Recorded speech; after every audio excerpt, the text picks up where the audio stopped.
All right, sports fans. Guess I got an update on the old white truck here. So apparently the Advanced Auto people were not totally correct. And so I took it down to Vulcan Tire. Great guys, honest people. So if you ever need tires or repair work, go see them. But apparently we have a bad number 6 cylinder.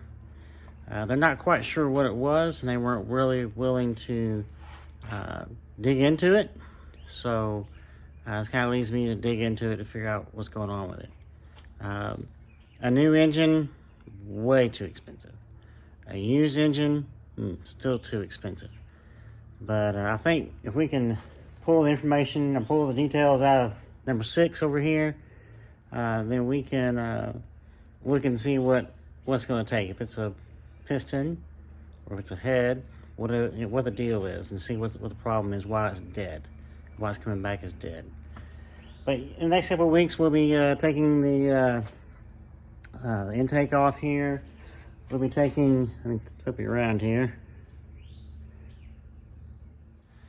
So it turns you around. We're going to be taking this cap off here, taking the breather off, taking the throttle body area off over here, moving all these cables, all these devices here. We'll be getting underneath the valve cover gasket, and we'll see if we can get down to the head that's down below here and pull that off, and then figure out if it's maybe a burnt valve. If it's a burnt valve, that's a fairly inexpensive chore to do. Put that right back on, and we're off and running again. So hopefully that's what the issue is. It's a burned valve here. I can just take that head off, put a new valve, maybe the rocker. I've heard some stories about the rocker on the number 6 being bad. So maybe it's something simple as that, as a rocker or a valve, and that can be replaced without having to dive all the way down into the piston and all that good stuff. So stay tuned, sports fans. It's going to get dirty and nasty, but by the time it's done, we'll be cleaned up. We're going to put all of our parts over here on my little table here, and then we should be able to leave all of the front drive assembly in and not have to fool with any of the radiator stuff or the power steering.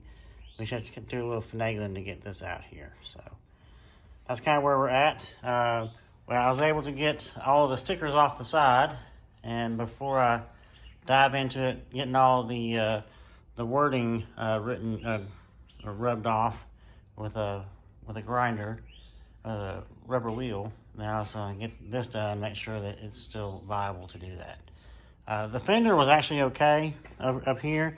Has a little bit of a whammo right here, but I think we can beat that out. The front wasn't replaced. There's 2 headlights. This one has some bad parts in here, so we'll get that replaced.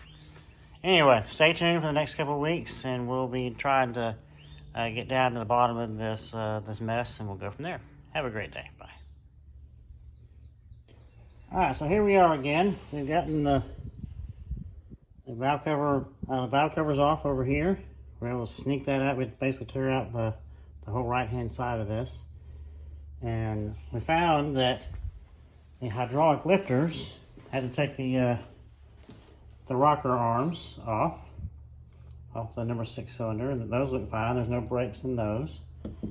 But the hydraulic lifter that should be flowing freely is stuck for both the in and out, or the exhaust and the intake portion of it.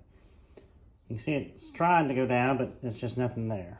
So we're going to replace these lifters, and we're also going, while we're at it, we're going to replace the injectors that are down here while we're at it. That way we can use an injector here. That way we have a good, there's an injector here. We have a good opening to it. We'll just go ahead and replace all 3 of those injectors. And that way we can make sure we get this knocked in the head.